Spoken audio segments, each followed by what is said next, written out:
Greetings, everyone. This is Rock and Roll Spot Convention with the Weekly Comic Roundup. We've made it halfway through the roundup now, so I'm going to move on to the back half.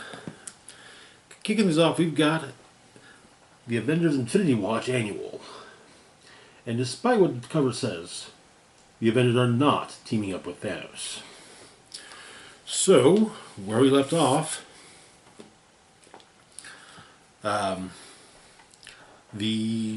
Infinity Watch were gathering. Apex, Colleen Wing, and Multitude had met up at Coney Island, and they had been found by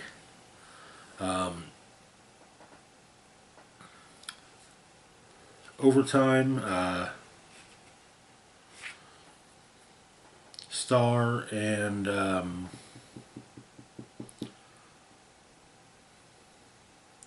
Quantum. Also, Phil Coulson and Nick Fury had an encounter with a future Overtime.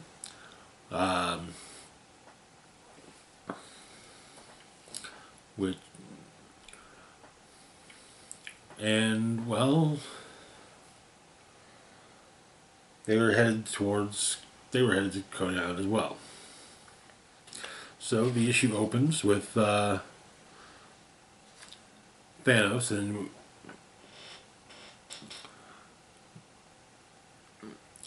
we discuss the issue discusses his motivations,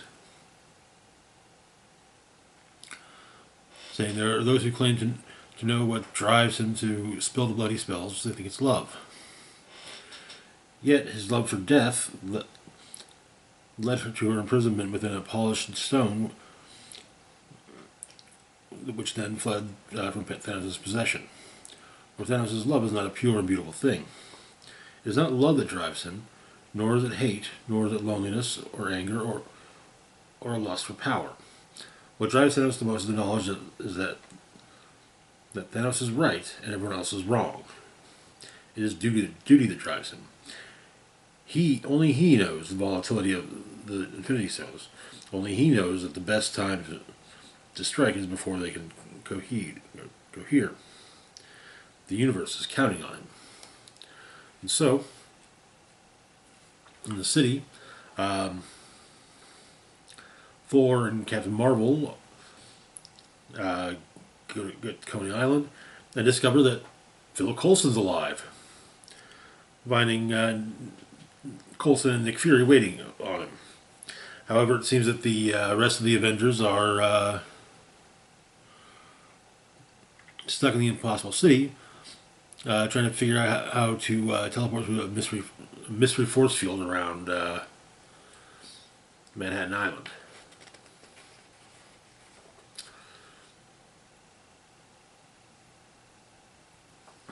But the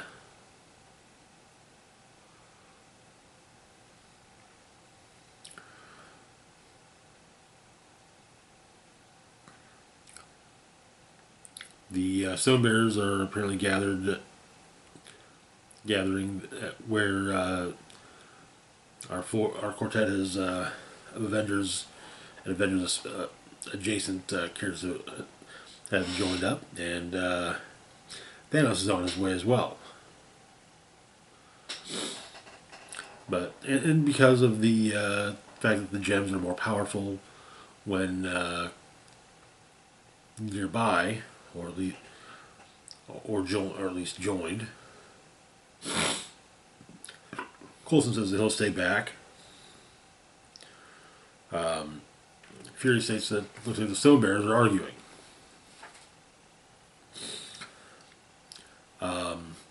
Star basically is like, hey, give up your stones. Colleen Wing tries to talk to her, but yeah, no. So Thor shows up, as does Carol, and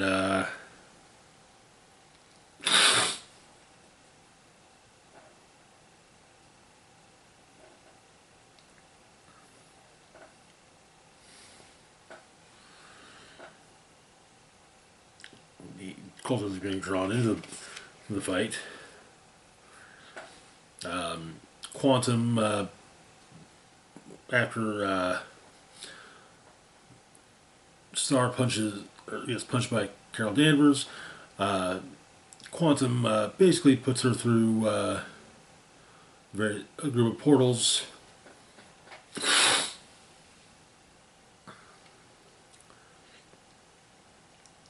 And as Coulson gets near the the group gets even stronger, and Multitude creates summons the soul of Thanos, which Star has the power now to basically kick it. And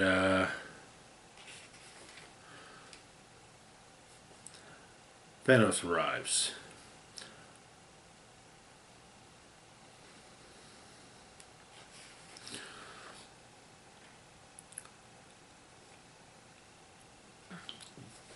Trying to basically talk the Death Stone into returning to him. And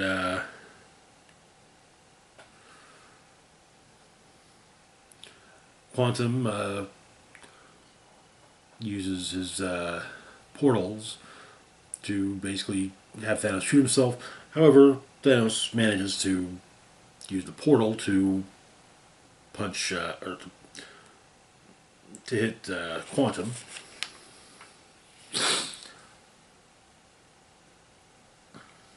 And then to also take the Space Stone from Quantum and the Power Stone from Apex,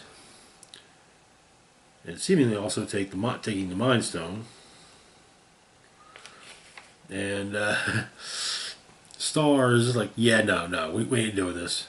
But then, of course, Thanos takes the Reality Stone.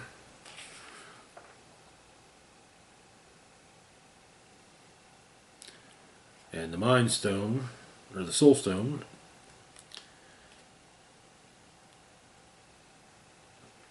But Overtime manages to make a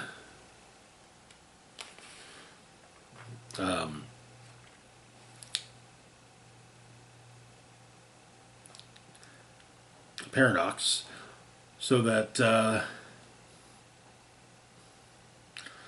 which basically causes Thanos to leave, because if he strikes the said paradox, well, it'll destroy all time. So, and thus the Infinity Watch is reborn. All get their stones back, and decided to make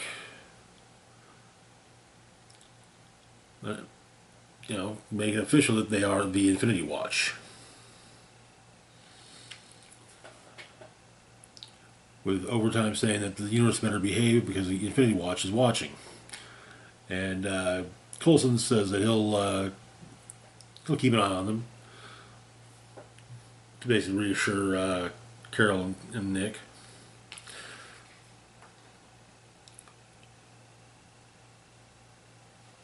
And the issue ends with Tony being able to figure out how to get past the force field.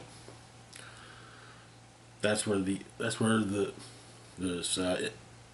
annuals crossover wraps up, and there is in December an Infinity Watch series debuting from the same writer. So these were fun annuals. So I'm looking forward to the miniseries or series. I can't remember if it was a mini or not. But moving on though to our next book, we've got Phases of the Moon Knight #2. This is all again. This is a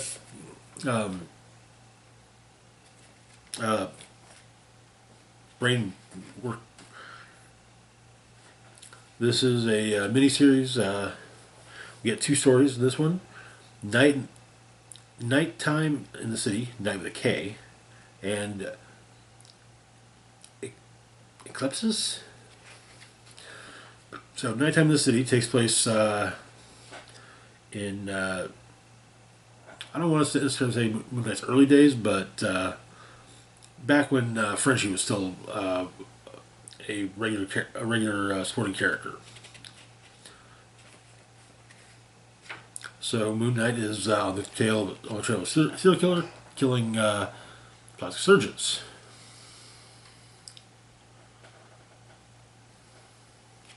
Apparently, though, it seems that he's Night Raven. The Night Raven was active in the 20s and is dead. Not murdering cosmetic surgeons in the here and now. But it turns out to be Night Raven. And Night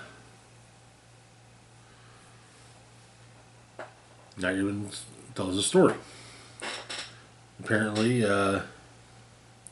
Night Raven used to brand his foes, burn his mark into their foreheads as a warning. Got to be good business for face doctors, fixing the scars he left on gangsters. But there was one, Dr. Mitchum Anderson. He saw the kind of money that the underworld could offer. Removing scars, giving fugitives new faces, that was small potatoes. Anderson needed a product. And another gangster a gangster named Edmund Vachon helped him find it. The product was people. Made to order companions for the wealthy and powerful. Anderson's blades sculpted their bodies to his client's specifications. Vachon's drugs did the same to their minds. Night Raven found out about that in 1929, and told everyone but involved with Anderson. Anderson promised that he'd spend the rest of his life repenting. He would go straight, help people if he just give him a chance. So Night Raven gave him a chance, and branded him.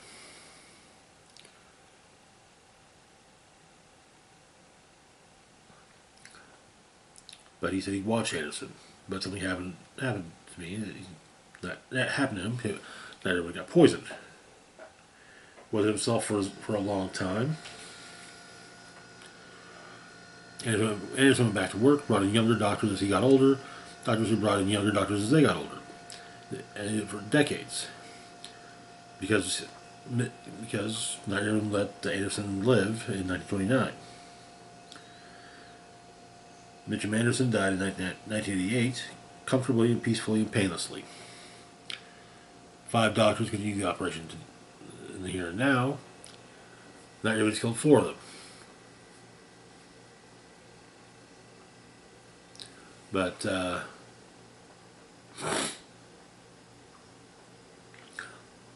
all the people that are involved in this scheme are pillars of the community, philanthropists, people who justice would never touch.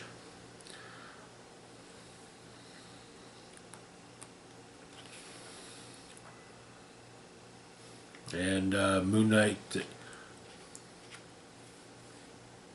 and Night Raven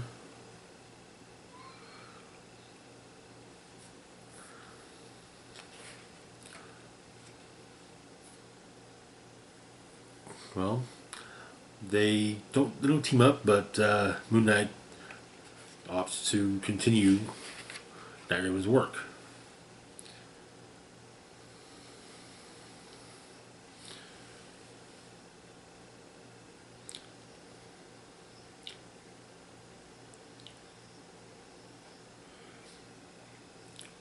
Moon Knight tried to go to the cops, but there's no evidence. Even with all the evidence, no one in the NYPD will go after the remaining plastic surgeon.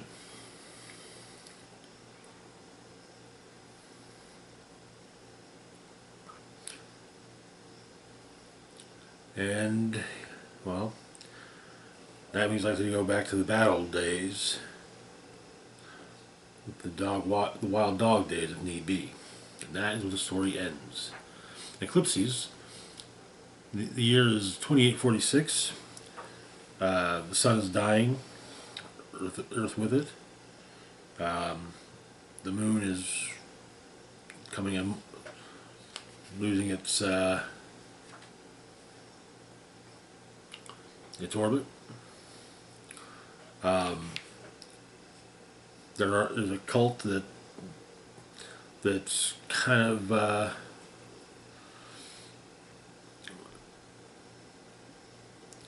based on Khonshu, and Moon Knight fights them on his base on the moon.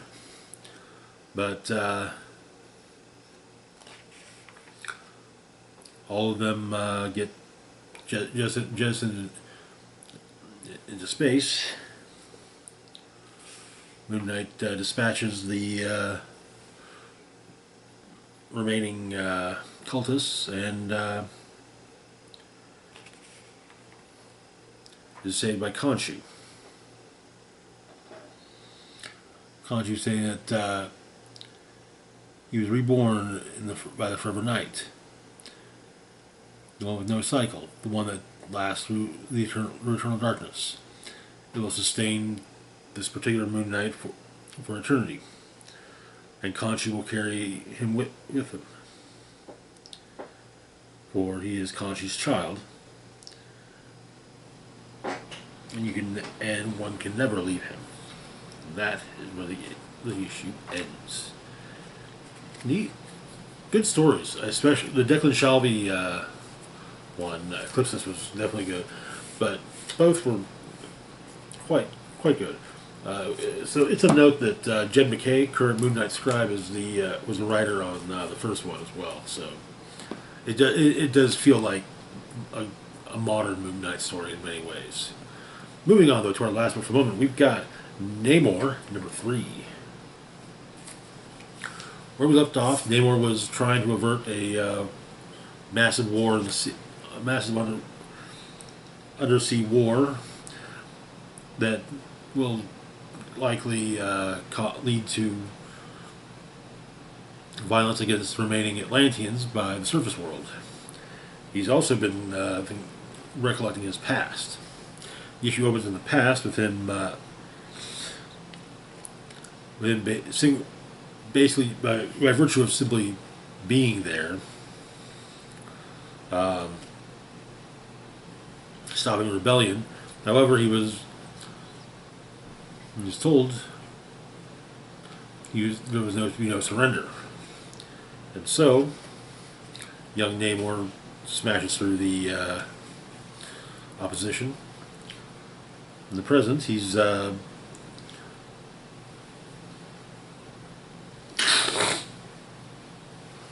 reconnected with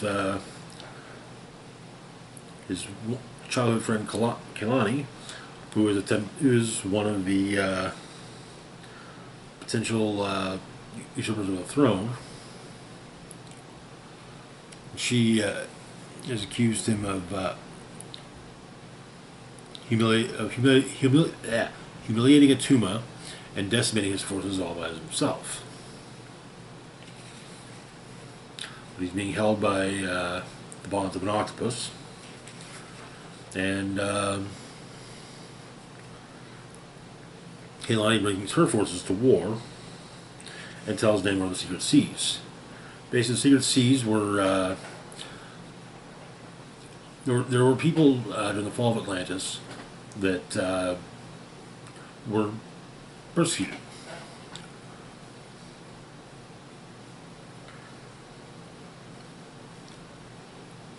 The newfound lords of the deep decided not all would be welcome in their undersea kingdom. Those who immigrated from foreign lands, those who spoke different tongues, worshipped different gods, loved each other in different ways, all such souls were cast out from Atlantis. And so these outcasts built their own cities, in different hidden locations throughout the oceans, where they could live in peace, free from Atlantean persecution. Thus, the secret cities were born. Some of them, with many of them having, hearkening to ancient Earth civilizations as well. But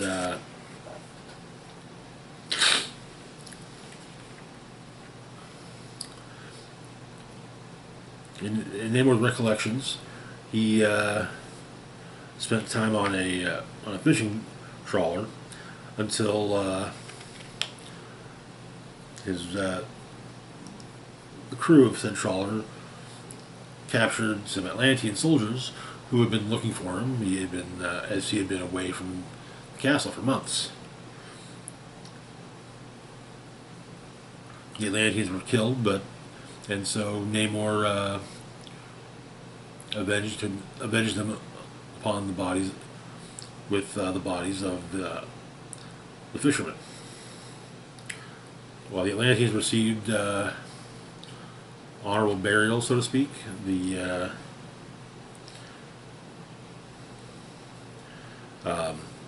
fishermen did not. And all the while, Neptune speaks to him through various fish, and at this point tells Namor to never turn his back on God again.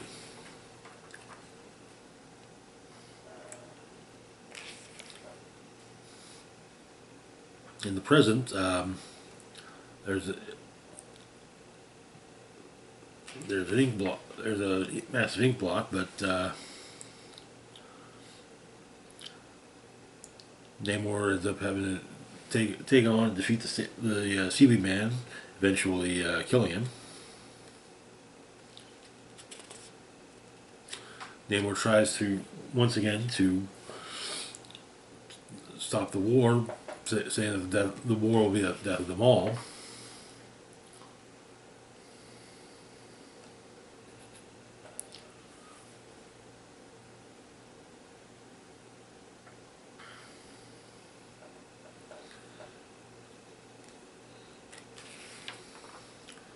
But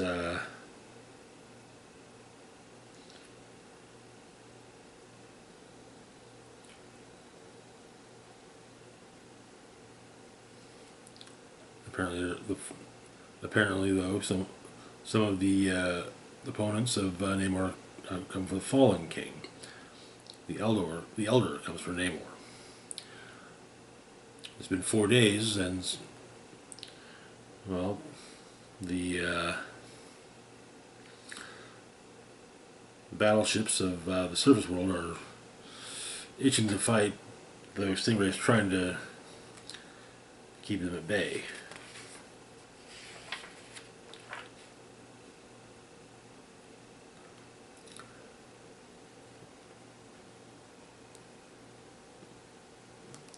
And Namor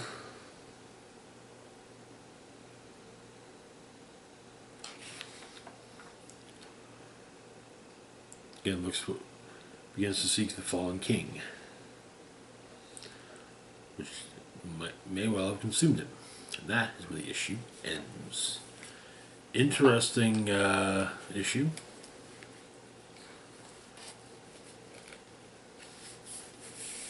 Very much the dark horse of the lot. Anyways, that's going to do it for now. As always, if you'd like, share, and subscribe. Links to my Facebook, Twitter, Blue Sky, Instagram, Mastodon, Patreon, and PayPal can be found in the description box down below. Big shout out to Patreon, Red Band as a Penis. Thank you so much for your support. It's greatly appreciated. This is Rock and Roll Spock signing off saying, live long and rock hard.